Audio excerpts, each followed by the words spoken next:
Selamat sore, Bung Firdaus Ilyas.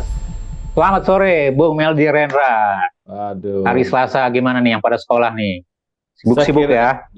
orang udah mulai sekolah ya, dan sekolah adalah menunjukkan denyut nadi bangsa ini bergerak lagi kan. Tentunya anak-anak Betul. muda ya, generasi penerus mencoba ya untuk menjadikan hari-hari ini adalah kesibukan dia untuk masa depan bangsa. Kira-kira gitu ya. Nah, Betul. nih Kita doakan sukses semua. masa depan bangsa ini butuh arahan, butuh sebuah leading, sebuah ini ya, sebuah orang yang mendorong ke depan ya. Nah, itu yang disebut dengan leader ya. Nah, hari ini kita akan membahas tentang bagaimana leader ke depan ya. Tentunya kita bangun dengan konteks Anies Ganjar ya, Bung Firdaus ya. Iya, betul.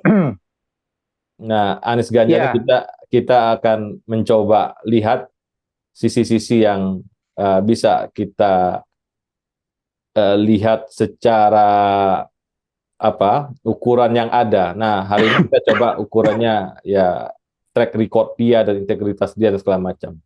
Nah, apa yang bisa kita jadikan sebagai bahan perbandingan? Ya, Bung Firdaus. iya. Terima kasih, Bung Meldi. Tetap semangat. Ya, hari ini mungkin untuk beberapa ya video-video kedepannya semakin mendekati masa pemilu ya atau pemilu legislatif atau pemilu presiden, kita akan banyak memberikan data atau informasi feeding-feeding yang bisa digunakan oleh masyarakat atau publik atau teman-teman penyinta scan apa Hmm. namanya kanal SK ini gitu ya dalam rangka memberikan pengetahuan tambahan informasi dalam memilih menakar kira-kira mana pemimpin-pemimpin yang baik, mana isu-isu yang baik gitu ya, dan kemudian itu dijadikan sebagai salah satu apa namanya panduan di dalam memilih begitu. Harapan kita bukan mengangkat dari sisi yang negatif, kita akan coba ambil dari sisi positif karena masing-masing punya kelebihan dan kekurangan, dan kemudian kami serahkan kepada teman-teman, kepada Bapak Ibu semua untuk memilih kira-kira dengan alasan ini, dengan apa namanya, dengan hasil penilaian seperti ini, dengan track record ini, kami menentukan pilihan ke A, C, B, C, C, silakan saja. Kami tidak akan mempengaruhi, kami tidak akan membentuk persepsi, terutama dalam konteks opini. Gitu. Yang kami coba berikan adalah berupa data-data, fakta-fakta yang bisa kita verifikasi bersama-sama. Nah, tadi Bung Meli sudah mengatakan kita akan coba membahas rekam jejak ya. Dan kebetulan untuk video ini kita akan coba bahas rekam jejak bakal calon ya, Anies Baswedan dan Ganjar Pranowo. Dan kebetulan dua-duanya sudah dideklarasikan oleh masing-masing partai pendukung sebagai bakal calon presiden untuk masing-masing partai pendukung ataupun kelompok pendukungnya gitu. Nah, kenapa kami apa namanya pembahasan track record atau rekam jejak terutama dalam isu-isu tata kelola, isu integritas, isu anti korupsi menjadi penting gitu ya. Karena isu tata kelola, integritas atau anti korupsi merupakan salah satu isu pokok di dalam menakar melihat kepemimpinan seseorang. Walaupun sekali lagi kita tidak boleh menafikan ada isu-isu yang lain yang harus kita takar juga, yang kita nilai, kita akan jadikan sebagai masukan dalam melihat kerja atau apa namanya janji-janji atau prospek seorang calon pemimpin. Jadi sekali lagi yang kami tawarkan di sini hanya salah satu indikator alat penilaian saja, gitu ya. Dan nanti Bapak Ibu teman-teman harus lengkapi dengan indikator yang lain sehingga mendapatkan penilaian yang komprehensif. Kemudian yang kedua, kenapa misalnya untuk video ini kami membahas rekam jejak antara Pak Anies Baswedan dan Pak Ganjar, tidak juga melibatkan Prabowo misalnya. Kebetulan kalau kita lihat ada beberapa indikator yang agak berbeda, nanti Pak Prabowo kita membahas dalam sesi yang lain, gitu ya. Jadi kebetulan kalau kita mau coba apple to apple, head to head-nya, Pak Ganjar dan Pak Anies ini sama-sama memiliki track record yang sama, gitu ya. Berlatar belakang apa namanya teknokrat, pernah kebetulan Pak Anies baru selesai menjadi Gubernur DKI Jakarta per Oktober 2022, sementara Pak Ganjar sudah 2 periode di Jawa Tengah dan pada pertengahan tahun ini selesai di Jawa Tengah 2023. Nah, sehingga kalau kita mau coba bandingkan, sama-sama memiliki level playing field-nya relatif sama ya Bung Meldi ya gitu. Ya, ya. Sementara nanti untuk Pak Prabowo kita akan ukur dalam indikator-indikator yang lain begitu. Jadi sekali lagi ini hanya sekedar memberikan informasi. Nah, kemudian yang kedua, untuk sesi kali ini kita akan coba bandingkan rekam jejak mereka di dalam membangun integritas di masing-masing institusi. Jadi baik itu ketika di Pemda DKI ataupun di Pemda Jawa Tengah.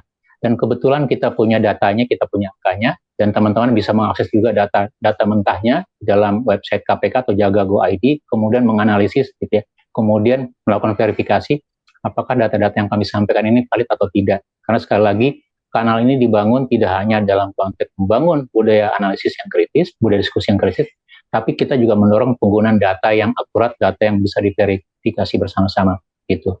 Jadi ini akan kita gunakan. Nah, di dalam menilai integritas ini kita akan menggunakan data penilaian KPK. Walaupun nanti kita akan detailkan dalam praktek-praktek pelayanan publik sehari-hari ya. Jadi ada beberapa aspek yang Bu Meldi yang kita lihat nanti ya, gitu ya. Baik itu dalam rangka membangun budaya anti korupsi, sistemnya gitu ya, kemudian pengelolaan SDM dan segala macam. Yang kita lihat adalah bagaimana pengaruh risiko suap dan pungli masing-masing institusi pada era kepemimpinan masing-masing gitu ya, baik itu di Pemda DKI ataupun Pemda Jawa Tengah. Kemudian risiko benturan kepentingan atau COI ini juga menarik untuk kita lihat gitu ya, karena potensi atau erupsi benturan kepentingan itu semakin kuat di dalam pemerintahan, dan itu yang kadang-kadang apa yang kita sebut sebagai indikasi atau potensi cawe-cawe gitu ya, potensi misalnya menstir organisasi atau isu-isu tertentu, kepentingan tertentu dalam rangka benturan kepentingan atau COI gitu ya. Kemudian aspek berikutnya kita bicara risiko dalam pengadaan barang dan jasa, ini juga sangat besar gitu ya, karena kita bicara lebih dari setengah belanja kita di pemerintah daerah atau pemerintah pusat itu adalah mekanisme pengadaan barang dan jasa gitu ya. Bagaimana mengelola risikonya, bagaimana memanfaatkan yang efektif efisien itu juga penting. Kemudian terakhir risiko dalam pengelolaan SDM gitu ya, karena SDM talent management ini sangat penting gitu. Benturan kepentingan, bagaimana mengelola meritokrasi SDM itu juga sangat penting. Artinya cap atau kemampuan ini gitu ya, intensitas dalam kepemimpinan juga perlu gitu ya. Dan terakhir risiko dalam budaya anti korupsi, misalnya pengelolaan SPJ, pertanggungjawaban dan segala macam itu. Jadi kurang lebih itu nanti yang akan kita bahas Bung Meldi. Dan terakhir baru kita lihat kira-kira dari beberapa aspek ini berapa risiko integritas masing-masing institusi pada eranya Pak Ganjar dan eranya Pak Anies Baswedan. Begitu, Bung Meldi. Ya, kita bahas integritas tentunya bagi masyarakat. Integritas ini kan sangat abstrak, Bung Firdaus ya. Tentunya kita harus juga memperlihatkan apa korelasi integritas nanti dengan urusan layanan, urusan kemiskinan, urusan tata kelola dan urusan lainnya yang terkait dengan kinerja masing-masing calon ya di masa lalunya dari track recordnya.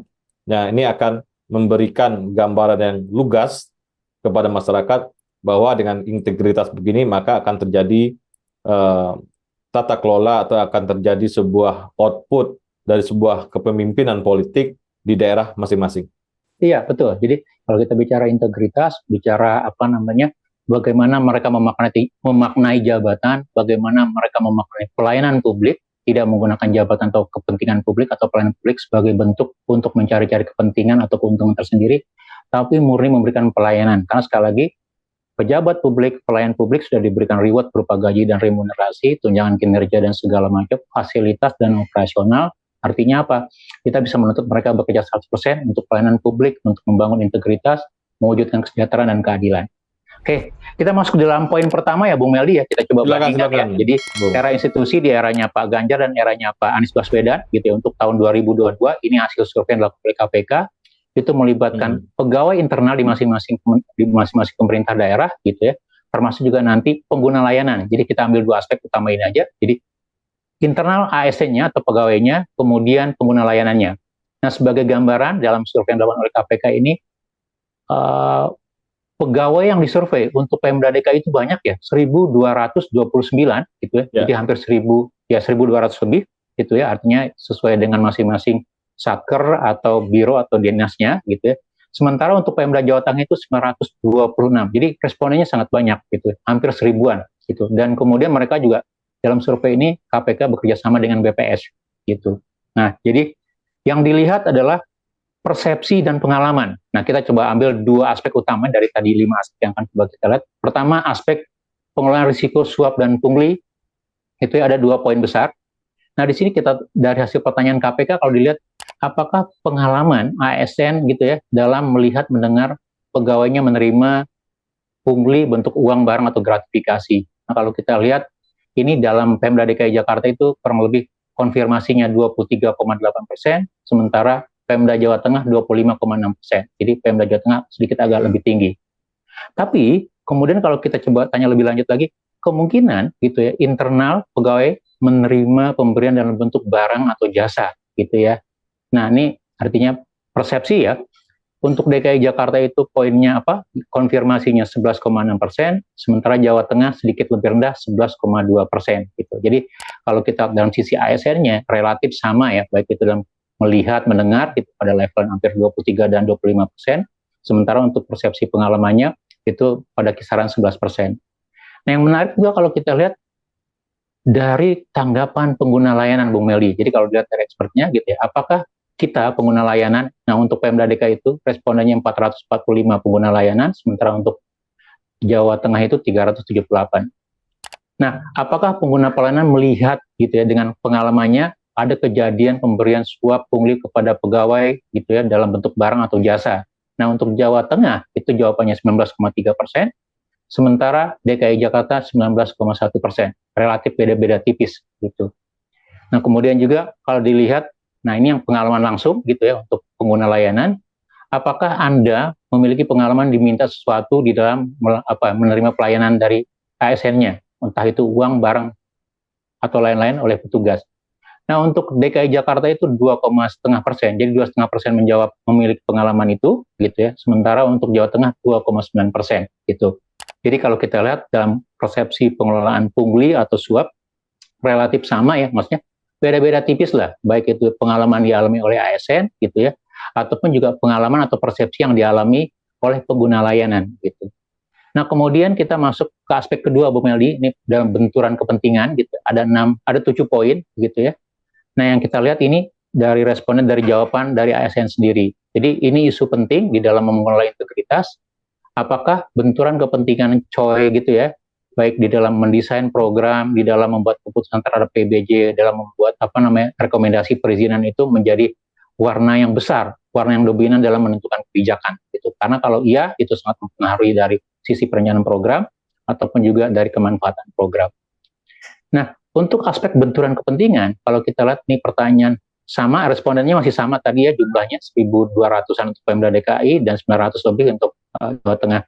Nah, ini ditanya kepada pegawai, apakah Anda pihak lain mempengaruhi terkait penentuan program atau kegiatan?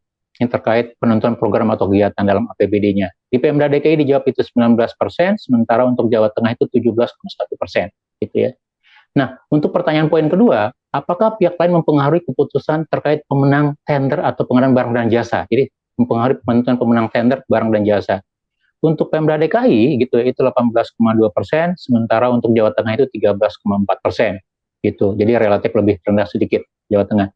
Nah, kemudian untuk poin ketiga, apakah pihak lain mempengaruhi keputusan terkait pemberian izin, rekomendasi terkait perizinan tertentu? Gitu ya. Kita banyak kasus-kasus KPK terkait dengan perizinan. Nah, untuk isu ini, untuk poin ini, jawaban ASN DKI itu 16,8% mengkonfirmasi itu, sementara untuk Jawa Tengah 11,8% mengkonfirmasi ada mempengaruhi keputusan terkait pemberian izin. Gitu. Nah, kemudian untuk pertanyaan berikutnya, apakah pihak lain mempengaruhi keputusan terkait negosiasi pemberian sanksi atau denda? Karena kita banyak ya dalam pengelolaan APBN itu terkait denda, sanksi, gitu ya, baik uang atau bentuk yang lain, gitu ya. Nah, pada Pemda DKI itu 12,8% mengkonfirmasi itu, sementara untuk Jawa Tengah 9,5%, gitu ya. Kemudian untuk 2 poin terakhir, apakah Anda, ASN, melihat pengaruh pihak lain dalam keputusan terkait rekrutmen pegawai, gitu ya, promosi, rotasi, mutasi, dan diklat. Jadi kalau kita ingat kasus suap Pangandaran, gitu ya. Nah, terkait isu pengelolaan ASN, itu dalam Pemda DKI 24,1% mengkonfirmasinya, sementara 21,2% pada Pemda Jawa Tengah. Dan terakhir untuk isu terkait pengelolaan benturan kepentingan, gitu ya. Apakah pihak lain mempengaruhi keputusan terkait penetapan penerimaan penyaluran bantuan program-program pemerintah? Ini terkait dengan bansos, dengan hibah yang Meldi ya, yang anggaran-anggarannya besar, gitu ya. Terutama apalagi dalam fase-fase pemilu, mendekat pemilu, gitu ya. Nah, untuk Pemda DKI, di eranya Pak Anies itu dijawab 13,8% konfirmasi itu, sementara untuk Pak Ganjar itu 14,9%, sedikit lebih besar begitu. Nah, jadi kalau kita lihat untuk 2 aspek utama terkait pengelolaan pungli dan suap, kemudian terkait benturan kepentingan, gitu ya, pada 2 pemerintah atau institusi daerah ini, baik yang dikelola zamannya Pak Anies Baswedan ataupun juga Pak Ganjar Pranowo, sama-sama memiliki risiko yang sama, relatif sama kalau menurut saya, begitu ya. Walaupun ada beberapa poin-poin di mana Pemda DKI lebih rentan, sementara Pemda Jawa Tengah lebih baik. Tapi ada juga dalam isu-isu tertentu, misalnya Pemda Jawa Tengah memiliki kerentanan yang lebih tinggi dibandingkan Pemda DKI Jakarta, Bung Meldi. Jadi isu pungli, isu pengelolaan benturan kepentingan menjadi isu pokok di dalam melihat integritas pelayanan publik, Bung Meldi. Gitu. Ya, jadi kalau kita bandingkan nih, Bung Firdaus, supaya terjadi perbedaan yang jelas, apa warnanya Pak Anies, apa warnanya Pak Ganjar untuk integritas ini? Kekuatannya maksud jadi saya. betul. Jadi kalau kita mau coba lihat di dalam dua isu ini ya, dari 5 aspek yang kita lihat dalam survei integritas KPK ini, baik dalam pengelolaan pungli dan pengelolaan benturan kepentingan. Pertama dari sisi persepsi yang konfirmasi yang ditanya kepada ASN, relatif jawaban mereka relatif lebih rendah dibanding. Jadi dua institusi ini, Pemda DKI Jakarta dan Pemda Jawa Tengah, jawaban konfirmasinya relatif lebih rendah dibandingkan rata-rata provinsi ya, 34 provinsi yang ada di seluruh Indonesia untuk tahun 2022 begitu. Dan kemudian yang kedua, kalau kita lihat dalam konteks benturan kepentingan itu juga sama, walaupun di sisi lain kita lihat ada beberapa hal ya. Karena pertama yang membuat berbeda adalah satu, DKI Jakarta kan daerahnya lebih kompak ya, daerah metropolitan gitu ya, daerahnya relatif kecil, terhubung, terkonektif, informasi komunikasi baik gitu ya. Sementara Jawa Tengah itu menyebar. Jadi level provinsi Jawa Tengah itu di mana-mana, gitu, agak luas begitu dibandingkan DKI Jakarta.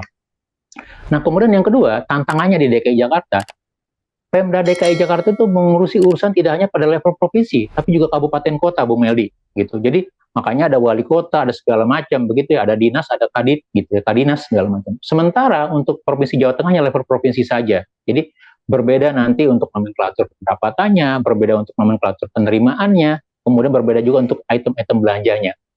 Dari sisi demografi, gitu ya, DKI Jakarta lebih kompak, lebih memudahkan. Tapi dari sisi misalnya keuangannya, dari sisi kewajiban-kewajibannya itu lebih apa ya? Lebih rumit karena dia dari level provinsi sampai kabupaten kota. Nah, sementara kebalikannya di Jawa Tengah gitu ya. Demografi dan daerah aksesibilitas lebih luas, lebih kompleks di Jawa Tengah, tapi dari sisi kewenangannya relatif lebih mudah. Karena apa? Dia hanya mengelak di level provinsi gitu. Nah, catatan saya untuk dua isu itu gitu ya. Mereka Provinsi DKI Jakarta dan Provinsi Jawa Tengah sama-sama memiliki kemajuan yang relatif apa ya? Konfirmasi terhadap kerentanan integritas itu relatif lebih baik dibandingkan provinsi-provinsi yang lain di seluruh Indonesia, begitu. Oke, Bung Firdaus. Terima kasih, Bung Firdaus.